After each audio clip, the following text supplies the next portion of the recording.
A conversa, a aula de hoje é sobre os desnorteados. Falaremos de elementos pascais, remotas e boreais origens.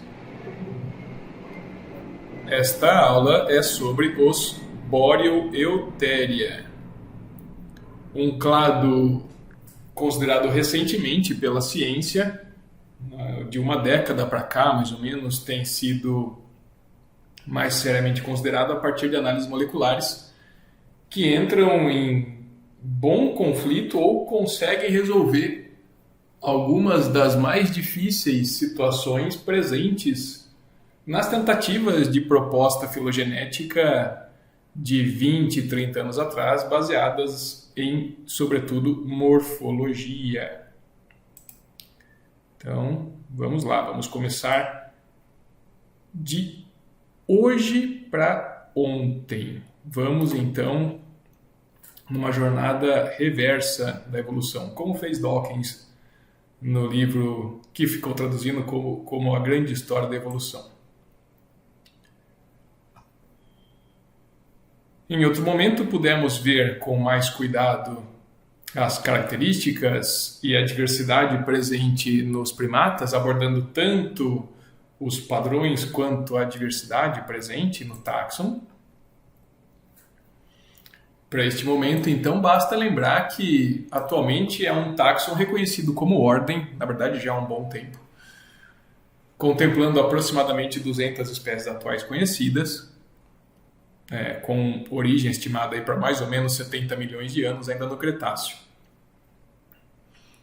Apresentam como características distintivas, neste contexto autapomorfias, unhas, pelo menos no pólex, hálux e pólex oponíveis, barra pós-orbital, molares bunodontes, alta rotatividade dos membros, quociente de encefalização dentre os mamíferos maior do que 1, somente 2 glândulas mamárias, visão colorida, redução do aparato olfativo e aumento da sensibilidade dos dedos, dos dígitos.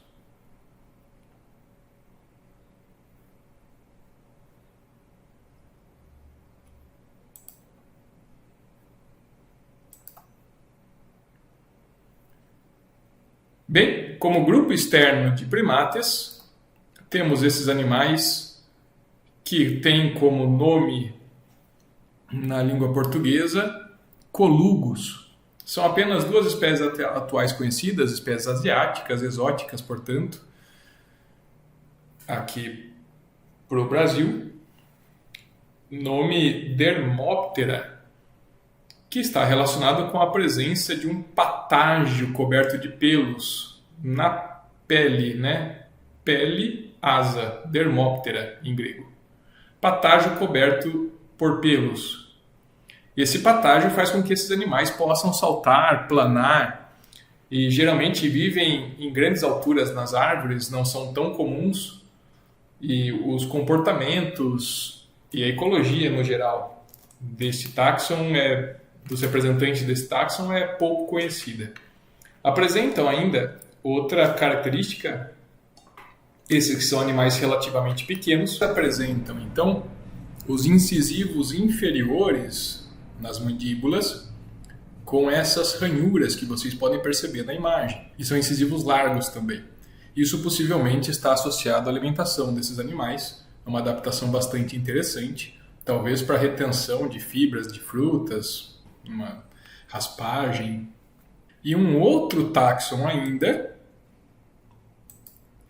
o dos Scandensia, são aproximadamente 20 espécies atualmente conhecidas. Essas são as tupaias, também de arquipélagos asiáticos. Apresentam os incisivos com formato semelhante ao de caninos e os caninos com formato semelhante ao dos pré-molares. Parece ser uma estratégia morfológica selecionada, uma adaptação, em que os tipos de dentes parecem projetados para a região mais anterior da boca.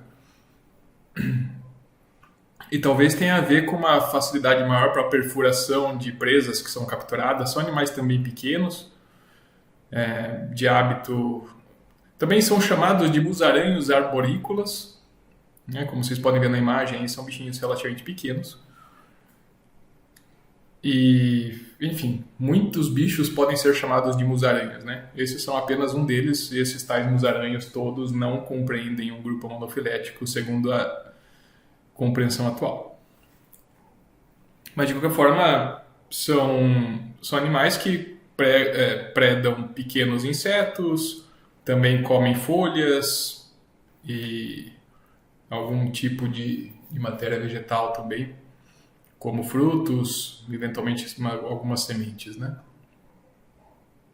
Também é um táxon que deve ter surgido há aproximadamente 70 milhões de anos no Cretáceo, ainda que sejam pouco conhecidos no registro fóssil, até onde eu sei. Então, juntando estas três linhagens, chegamos na ancestral comum exclusiva delas, Euarchonta, com 220 espécies atuais conhecidas. Nesse passeio que nós fizemos por essas três linhagens, dentro de Euarchonta, foram consideradas, sobretudo, as linhagens atuais.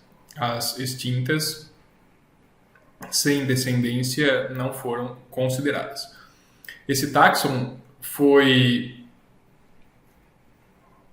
descrito a partir de análises moleculares, com características genéticas associadas à hemoglobina, mioglobina, citocromo C, das mitocôndrias, né? Enfim. E são genes relativamente bem conservados que permitem os cientistas encontrarem diferenças suficientes para distingui-las, mas ainda manter um bom padrão. São aproximadamente 200 espécies atuais conhecidas, um pouco mais do que isso, de um táxon que deve ter surgido há um pouquinho mais de 70 milhões de anos no Cretáceo. Euarchonta, que significa algo como aqueles que são os principais, os verdadeiramente importantes, ou qualquer coisa assim. E escandência seria algo como os escaladores, né? Algo nesse sentido. Bem, como grupo irmão de Euarchonta, nós vemos aqui os roedores, o grupo dos Rodentia, deve ter surgido aí há pouco mais de 60 milhões de anos. É um táxon composto por pouco mais de 2.000 espécies atuais conhecidas, são muitas mais espécies do que acabamos de ver no Euarchonta. Apresento apenas um incisivo por quadrante bucal, com um grande diástema, a perda de outros dentes, né? Isso não é algo exclusivo, conforme a gente vai ver, mas dá para perceber que os animais têm um enfoque muito grande na raspagem, perfuração, retenção dos alimentos com os incisivos e depois com a trituração. Ainda que algumas espécies sejam capazes de comer outros materiais, há um predomínio de ingestão de matéria vegetal bastante fibrosa. Animais esses que, então, apresentam mandíbulas com movimento anteroposterior. Então, eles conseguem projetar a mandíbula para frente e para trás, mas não para os lados. O que, de certa forma, está associado, claro, né, a esse sulco onde se encaixa o côndilo da mandíbula, né, aqui o ramo direito, aqui o ramo esquerdo. Mas, de qualquer forma, essa que é a ideia, que faz com que os movimentos possam apenas ir para frente e para trás, não para os lados, otimizando um tipo de movimento, portanto, em detrimento de outros. É um tipo de especialização, certamente. Outro táxon que nós começamos a ver agora é aquele que inclui as picas, os coelhos, as lebres, o grupo dos Lagomorpha, aproximadamente 80 espécies atuais conhecidas. E aqui a imagem mostra, né, talvez o mais típico representante nos desenhos animados, que é o Pernalonga, chamado de coelho, mas tem um corpo que parece o de lebre, ainda que tenha um comportamento que lembra de coelho às vezes e de lebre às vezes, como por exemplo o hábito de escavar, que é mais típico dos coelhos, né? Mas apresentam então, na América do Sul não são muitas espécies, mas apresentam região facial do osso maxilar bastante fenestrada, bastante perfurada. Isso provavelmente tem a ver com passagem de vasos ou nervos e redução de massa. Palato com pelugem que favorece o crescimento de uma flora bacteriana importante para a digestão, sobretudo de fibras vegetais. Secotrofia, são animais que geralmente têm 2 ingestões das mesmas fontes alimentares. A primeira partícula eliminada não chega a ser necessariamente chamada de fezes, mas será novamente ingerida para que então o aproveitamento seja maior. Além, claro, de ser um táxon também reconhecido por análises moleculares. Estas 2 linhagens, Lagomorpha e Rodentia, fazem parte do clado Glires, que apresenta pré-maxilar e maxilar de tamanhos parecidos. Então vamos reconhecer aqui pré-maxilar, que é onde estão encontrados os incisivos, e o maxilar é esse osso que vem na sequência, tamanhos próximos. Tem a ver provavelmente com uma projeção do pré-maxilar, favorecendo o crescimento dos incisivos e permitindo ainda um movimento bucal mais adequado. Apresentam perda e alongamento de incisivos e perda de caninos e pré-molares. Então, basicamente, são animais que têm alguns incisivos e os molares na boca. Apresentam útero bífido, que favorece então, a gestação de mais de um embrião simultaneamente. Os incisivos 2 têm crescimento contínuo. Os incisivos 2, tanto na maxila superior quanto na inferior. Isso, inclusive, para os Lagomorpha, que apresentam também os incisivos 3. Rodentia já não, tem apenas os incisivos 2. Além de características genéticas particulares.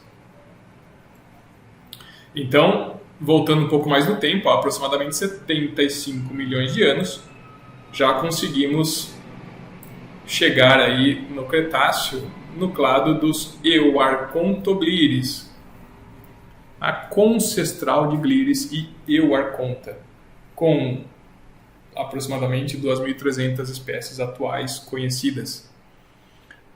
Apresentam uma característica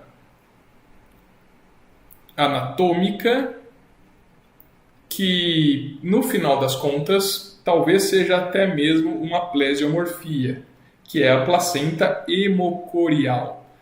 Trocando em miúdos, é uma placenta mais invasiva dos tecidos maternos. Lembrando que a placenta é esse órgão, então, conjunto de embrião e mãe, mas a penetração dela nos tecidos maternais é maior no caso dos Euarchontoglires. E isso faz com que, por um lado, os embriões sejam mais facilmente nutridos, tenham mais rápido, mais fácil descarte de resíduos, mas, por outro lado, acabam tendo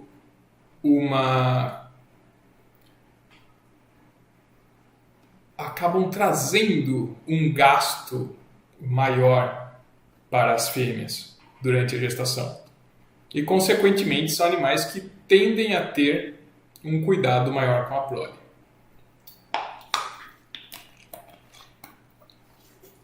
Euarchontoglires, que é basicamente a junção dos nomes Glires e Euarchonta.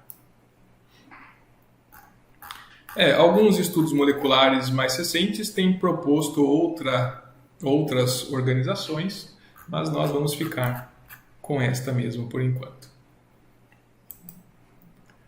E agora vamos então deixar os euarcontoglides de lado e parar para considerar por alguns momentos estes animais, os cetáceos, que incluem quase 100 espécies atuais conhecidas e apresentam como características distintivas as narinas na região posterior da cabeça, favorecendo, portanto, as trocas gasosas com ar sem se expor demasiadamente fora da água. Vejam só que uma abertura fica aqui no topo, né, da cabeça. Vértebras cervicais comprimidas, possibilitando melhor absorção dos impactos na natação e, portanto, propiciando um estresse menor nesta região do corpo. Tem redução considerável, né, perda efetiva de membros posteriores externamente, porque ainda existe um resquício ósseo interno, mas funcionalmente na morfologia não são distinguidos com os animais vivos. As nadadeiras são membros anteriores modificados e também tem a cauda, que é uma cauda que se dispõe de forma achatada dorso-ventralmente. São animais que fazem impulsos, portanto, dorso-ventrais para propulsão da água e consequente propulsão do corpo em resposta. É assim que eles nadam. A sensação é que eles estão cavalgando, porque o movimento vai se estendendo pelo corpo em sentido dorso-ventral. Também levamos em conta esses outros animais, que são os hipopotamídeos. Hipopótamos, que são cavalos da água, na tradução do grego, pótamos, rio, e hippos, cavalo. Só 2 espécies atuais conhecidas.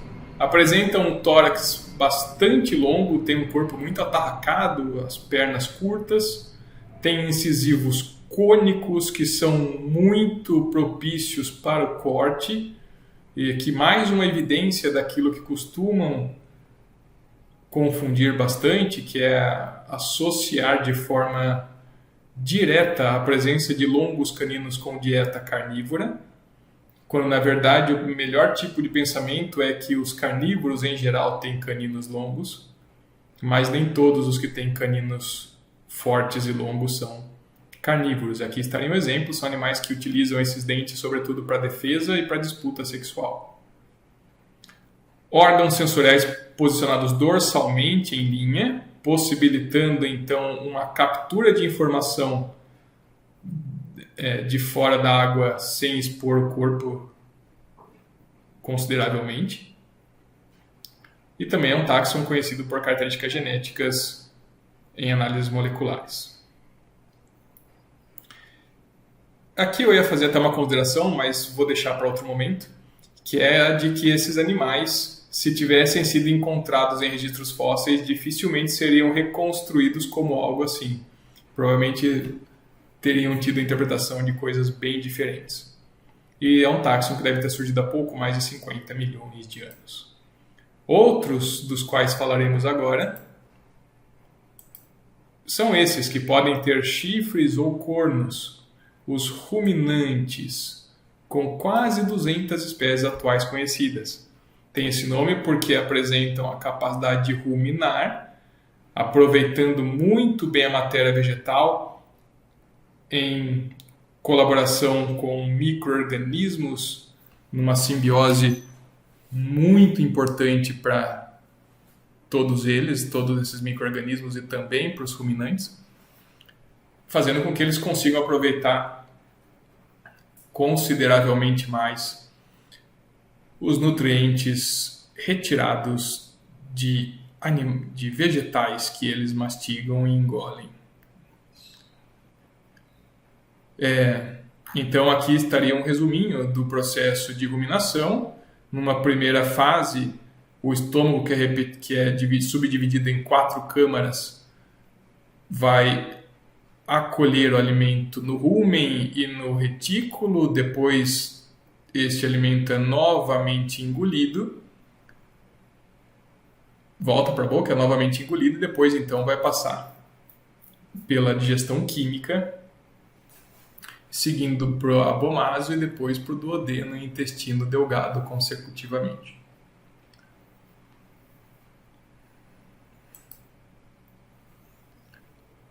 Este é um outro táxon de animais bastante populares, bastante conhecidos pelos humanos, que são os suina, com aproximadamente 20 espécies atuais conhecidas. Apresentam um focinho bastante muscular, com o qual revolvem o substrato e também conseguem captar muito bem partículas de odor, tem um olfato bastante aguçado.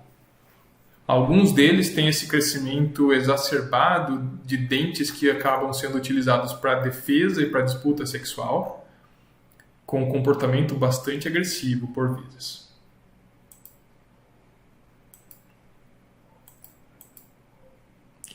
Também estamos vendo este outro táxon, os Tilópoda, que seria algo como pés calosos, com 6 espécies atuais conhecidas, incluem os camelos, lhamas, dromedários, vicunhas, alpacas. Apresentam casco não revestindo a porção, e guanacos também, né? Não revestindo a porção ventral das falanges. Então, como dá para ver aqui na imagem, o casco reveste apenas a região superior e anterior das falanges, não a região ventral, que é protegida por uma grande almofada com gordura revestida por calo.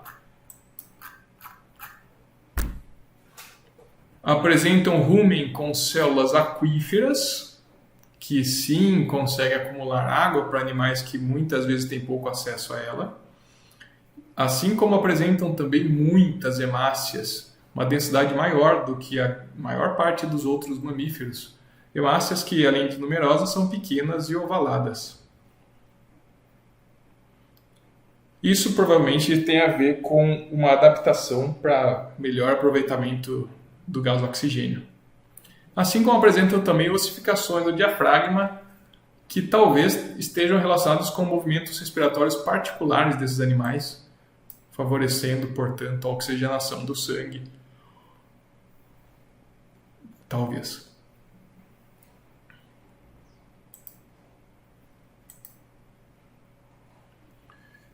Na junção entre estes 5 táxons encontramos o dos Cetartiodactyla. Basicamente uma fusão do nome cetácea e Artiodactyla, que antigamente era o nome que se dava para um táxon formado por esses 4 outros. São animais que apresentam o eixo de sustentação principal nos membros posteriores, passando pelos dígitos, entre os dígitos 3 e 4. Daí que vem a ideia de Artiodactyla, que seriam dedos pares. Apresentam, então, uma quantidade par de dedos, geralmente 4, e o eixo de sustentação passa entre o dígito 3 e o 4. Apresentam também modificações nos ossos do tornozelo, que possibilitam maior estabilidade lateral, como é possível perceber aqui na imagem. E bem como características genéticas também percebidas nas análises de genes como de bioglobina, hemoglobina e citocromo C. E agora vamos então vendo outro táxon desses animais tão emblemáticos, alguns dos quais apresentam esses dentes carniceiros tão poderosos para dilacerar e triturar ao mesmo tempo, partir ossos e tendões.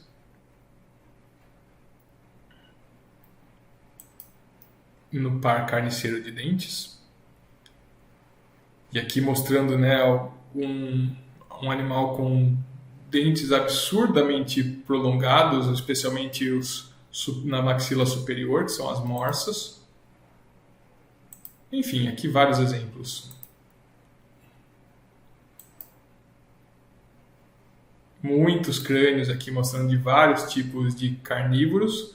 E também, em contraste, um crânio aqui de um pangolim, um bichinho africano que também faz parte deste táxon, que é um clado muito estudado, especialmente por parte dos carnívoros,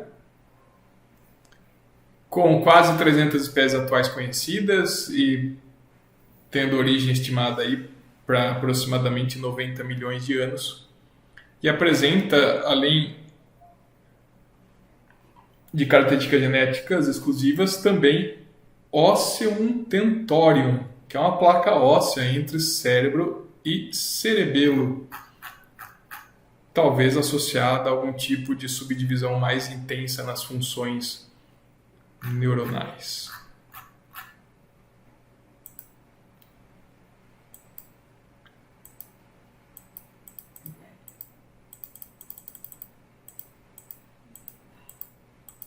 Aqui voltando rapidinho. E vamos para outro táxon, logo na sequência, os Perissodactyla, com 20 espécies atuais conhecidas, aproximadamente, e animais bastante típicos também, como zebra, jumento, jegues, cavalos, rinocerontes, antas. Perissodactyla, que vem do grego dedos ímpares. São animais que apresentam, por ter uma quantidade ímpar de dedos, ou 3 ou 1 dígitos, especialmente nos membros posteriores, passando pelo dígito 3, que é o dedo médio. Os dedos laterais são reduzidos. Então vejam o impacto que isso tem. Aqui em destaque está um dígito desses animais. Então vejam só o tamanho do dedo de um cavalo, por exemplo. E isso tem a ver possivelmente com um ganho de velocidade, porque o investimento no prolongamento de um dígito faz com que o comprimento da passada seja maior e, consequentemente, a velocidade cursorial. Esses são animais que apresentam também características genéticas particulares e deve ter surgido. E é um táxon que deve ter surgido há aproximadamente 55 milhões de anos, no Paleogeno. Voltando mais um pouco, então, na união de Perissodactyla, Feri e Cetartiodactyla, encontramos a concestral, que é Feri ungulata, há aproximadamente 90 milhões de anos ou um pouquinho mais, com quase 600 espécies atuais conhecidas. É um táxon bastante diversificado, que apresenta, além das características genéticas que nós temos visto,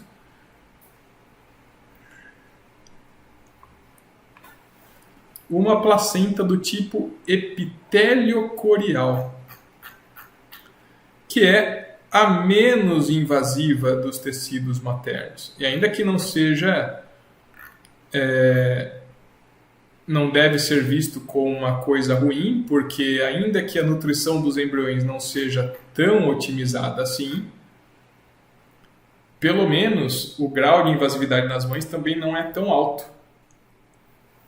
E o custo para a fêmea acaba sendo um pouco mais facilmente administrado.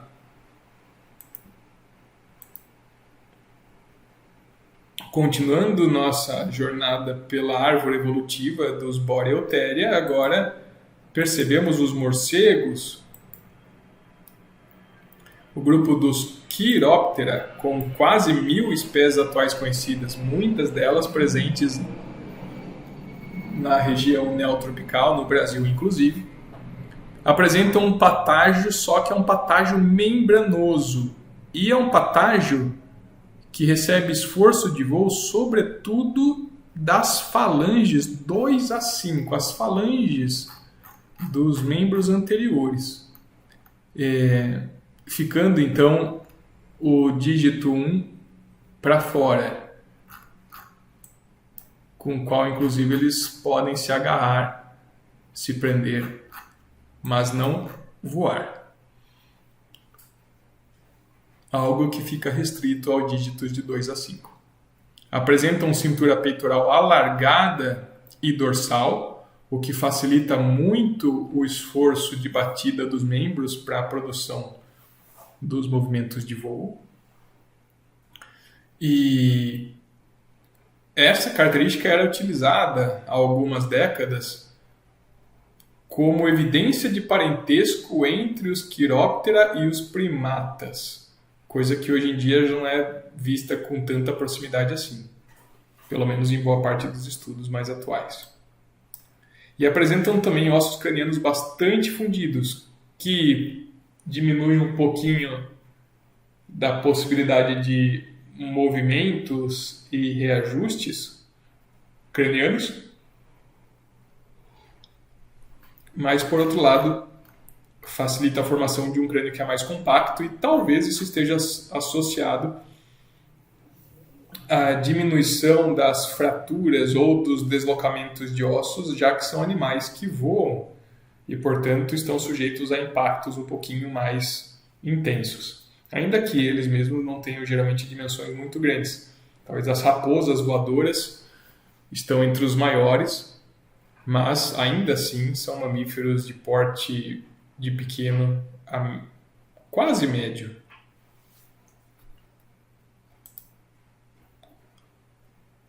Também passamos a ver agora outro táxon, que é o grupo dos Eulipotifla. Eulipotifla, alguma coisa como verdadeiramente gordinhos, rechonchudos e cegos. Esses animais aqui incluem alguns como as toupeiras, os ouriços, não porcos-espinhos. Porcos-espinhos são animais africanos, estão presentes, são incluídos no grupo dos rodências, são roedores. Mas esses aqui são reconhecidos sobretudo por conta de análises moleculares, restando muitas dúvidas sobre o monofiletismo deles, então. Um táxon que deve ter surgido há aproximadamente 60 milhões de anos. Com isso, então, conseguimos ver a união das três linhagens Feriungulata, Chiroptera e Eulipotifla no clado dos Laurasiatheria, bestas da Laurásia, do continente norte da antiga Pangeia. Então, a região norte onde eles devem ter surgido, por isso que vem esse nome, há mais ou menos 100 milhões de anos. E apesar de todo esse tempo, não apresentam um padrão morfológico muito fácil de distinguir. São bastante diversos nesses aspectos. E eles costumam ser reconhecidos, sobretudo, por análises moleculares.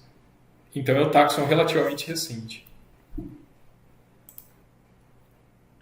Juntando as duas, então, Laurasiatheria e Euarchontoglires, chegamos na ancestral comum, as duas, que é Boreotheria, com aproximadamente 4.100 espécies atuais conhecidas. Um táxon que deve ter surgido há pouco mais de 100 milhões de anos ainda no Cretáceo. Então, como pudemos ver, Boreoeutheria, Bóreo do norte, verdadeiro, Theria, besta. Então, animais que surgiram ou vieram verdadeiramente do norte. Por isso que essas origens remotas são boreais e apresentam elementos pascais, já que alguns primatas consomem chocolates que atribuem terem sido trazidos por outros euarcontoglires, no caso, os glires. E entre eles todos existem todos Laurasia também, que são aparentados a eles. Laurasia e euarcontoglires, então, compõem o táxon dos Boreutheria.